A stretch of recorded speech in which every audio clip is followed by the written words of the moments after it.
नमस्कार, मी बसवेश्वर आखाडे. माझी शाळा माझे कार्यालय या आपल्या यूट्यूब चॅनलवर आपणा सर्वांचं स्वागत. मित्रांनो, नुकतीच आदेश असे शासनाकडून आले आहेत की मेडिकल बिलं जी आहेत आपली ती आता ऑनलाईन पद्धतीने आपल्याला जनरेट करून फॉरवर्ड त्या ठिकाणी करायला लागणार आहेत. तर याची जी कार्यपद्धती आहे ती कार्यपद्धती आपण एका डेमोच्या माध्यमातून या ठिकाणी आपण बघूयात. मित्रांनो, व्हिडिओला लाईक जरूर करा. चॅनलवर नवीन असाल तर सबस्क्राईब करायला विसरू नका. तर बघूया कार्यपद्धती. बघा, तर आपण ज्यावेळेस शालार्थ प्रणालीमध्ये लॉग इन करतो या प्रकारचं एक पेज आपल्यासमोर ओपन होते आणि त्यामध्ये जर आपण पाहिलं मित्रांनो, या डाव्या कोपऱ्यामध्ये वेबसाईटच्या पेजच्या तर त्या ठिकाणी शालार्थ 2.0 अशी एक टॅब आपल्याला दिसते. आपल्याला काय करायचं आहे, तर या टॅबला आपल्याला या ठिकाणी क्लिक करायचं आहे. या टॅबला क्लिक केल्यानंतर आपणासमोर या पद्धतीचं एक पेज ओपन होईल, ज्यामध्ये डाव्या बाजूला जर आपण पाहिलं तर त्यामध्ये dashboard, GPF module, reports, admin corner आणि मेडिकल बिल. बघा, हे जे मेडिकल बिल शेवटचं त्या ठिकाणी टॅब दिसत आहे मित्रांनो, आपल्याला त्या टॅबला क्लिक करायला लागणार आहे.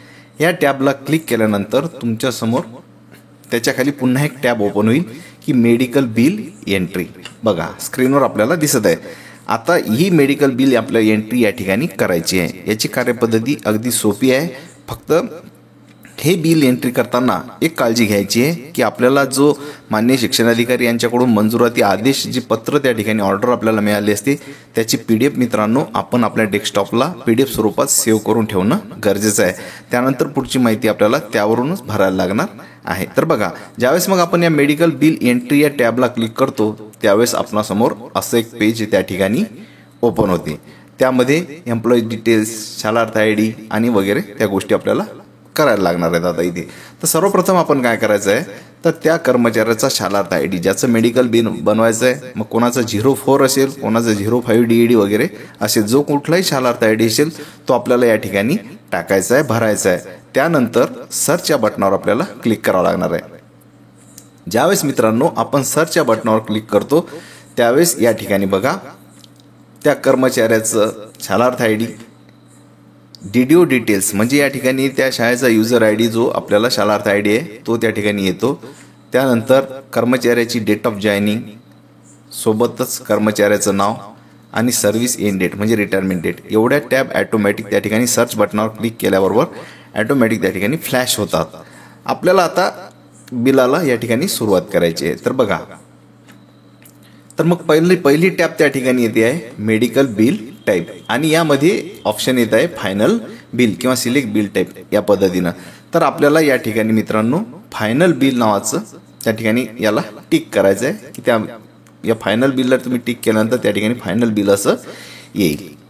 तदनंतर सेकंड ऑप्शन आहे, त्यामध्ये सेकंडची जी टॅब आहे स्कीम कोड. तर बघा, या ठिकाणी स्कीम कोड आता मी ज्या कर्मचारी ज्या स्कीमला अटॅच असणार आहे बिल ग्रुपला त्या स्कीमचा कोड त्या ठिकाणी ऑटोमॅटिक येणार आहे. तो फक्त आपल्याला काय सिलेक्ट त्या ठिकाणी करावं लागणार आहे. म्हणजे ज्या स्कीमचा तो कर्मचारी असेल त्या ठिकाणी त्याचा स्कीम कोड सिलेक्ट करायचा, म्हणजे या पद्धतीने तिथे तो भरला जाईल.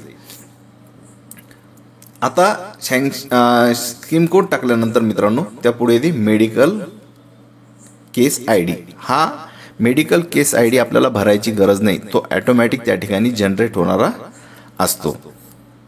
पुढील कृती पाहूया. त्यानंतर येते मग सँक्शन बाय.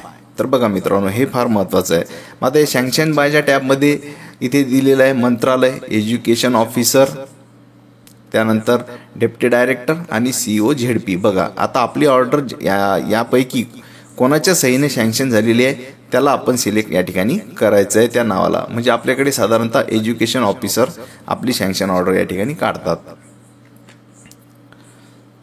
तदनंतर मित्रांनो आपली ती झाल्यानंतर आपल्याला काय करायचं आहे, तर बघा मेडिकल बिल अमाऊंट म्हणजे बघा मेडिकल बिल टाईप झालं, स्कीम कोड झालं, मेडिकल केस ID झालं, सँक्शन बाय झालं. आता आपल्याला मेडिकल बिल अमाऊंट या ठिकाणी भरायची आहे. तर ज्या रकमेचं तुमचं बिल असणार आहे, सँक्शन सगळ्यात शेवटी असते दिलेलं देय रक्कम, तर ती रक्कम तुम्हाला या ठिकाणी भरायची आहे. त्यानंतर सँक्शन लेटर डेट आणि सँक्शन लेटर ऑर्डर नंबर. तर बघा, ह्या सुद्धा टॅब आपल्याला भरायची आहे. सँक्शन लेटर नंबर म्हणजे त्याचा आउटवर्ड नंबर जो असेल तो ऑर्डरचा तो आणि कोणत्या तारखेला तो त्या ठिकाणी जावक केलेला आहे त्या ऑर्डरची तारीख या ठिकाणी आपल्याला भरायची आहे. या कृतीनंतर महत्त्वाची कृती हे आहे की मित्रांनो, मी तुम्हाला जे बोललो ती PDF आपण डेस्कटॉपला त्या ठिकाणी सेव्ह ठेवतो. ती PDF आता या ठिकाणी चूज फाईल या ऑप्शनवर क्लिक करून आपल्याला जिथून ती फाईल आपण सेव्ह ठेवली आहे तिथून अपलोड ती सँक्शन ऑर्डर आपल्याला या ठिकाणी अपलोड करावीच लागणार आहे. तर ही होती कृती. आता पुढील कृती आपण बघूया. ज्यावेळेस तुम्ही चूज फाईल त्या ठिकाणी करता त्या ठिकाणाहून ती फाईल त्या ठिकाणी अपलोड होणार आहे.